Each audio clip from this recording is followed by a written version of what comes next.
Greg is with us in Frederick, Maryland to start off this hour. Hi, Greg. Welcome to the Ramsey Show. Hey, Dave. How's everything going? I know, ask you how you're doing, but you, like me, are better than we need to be, right? That's exactly right, sir. What's up? Yes. I have a question for you. I've been pondering this to exactly what I should do. I'm retired, been retired for a couple of years. Financially, God has blessed us. I have one portfolio that I've been saving over the years to pay the house off. We have a house that we got about $80,000 left, and I can take that money, pay it off, or continue to pay the monthly premium. So my question to you, Dave, is what should I do? Should I worry about the bite I'm going to get from taxes, but the comfort and relief I have of owning my house?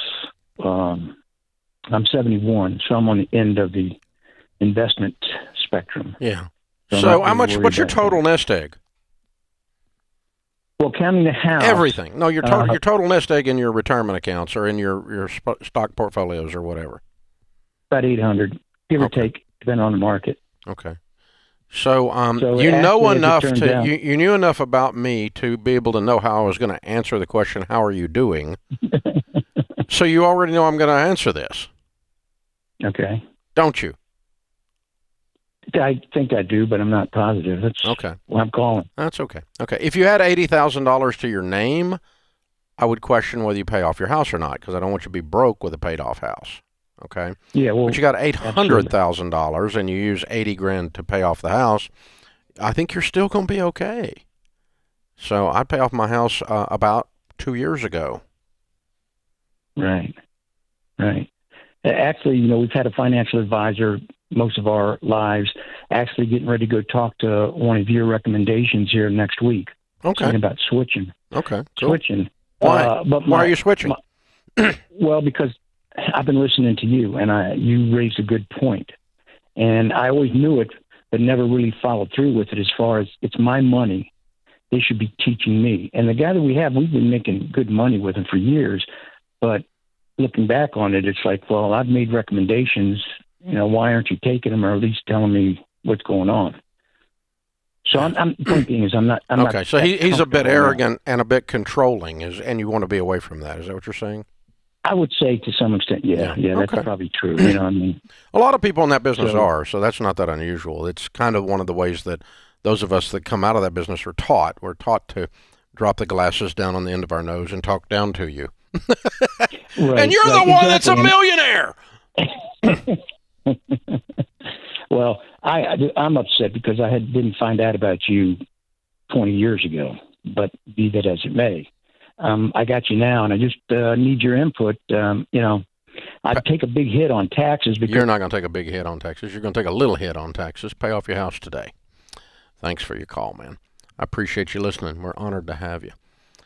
It's Ken, it's just essential that in any area of our lives, career coaching, even what Dr. Delony does, even with therapy, so to speak, that the person you're involved with is not dropping their glasses on the end of their nose. That's right. Yeah, you said it for years, the heart of a teacher. When we talk about our Smart Investor Pros, we've told people, go sit with multiple, interview them, because we want them to have the heart of the teacher, not just in how they treat you, but more importantly, that they will teach you until you get it, because it is your money. We don't want somebody telling me what to do. We want someone going, okay, here's where we see a strategy, whether it be mental health or in your job and trying to grow professionally. It's always good to have a coach, but a coach who doesn't just tell you what to do, but shows you how to do it. There's a big difference. Well, and you understand why and what. Yeah. Not just follow my directions without thinking. Yeah. You don't want to be sheeple. That's right. That's right. You don't want to be in any area of your life, because it's not going to end well for you. So I question everything until you give me a reason not to. That's right. Do I understand why we're doing this? And it's okay, by the way, to keep asking why. You know what else is interesting, too, is the psychology behind Greg's call, and I actually totally see myself in that call, in that I hate taxes so much, and for good reason, and Greg also has great reasons.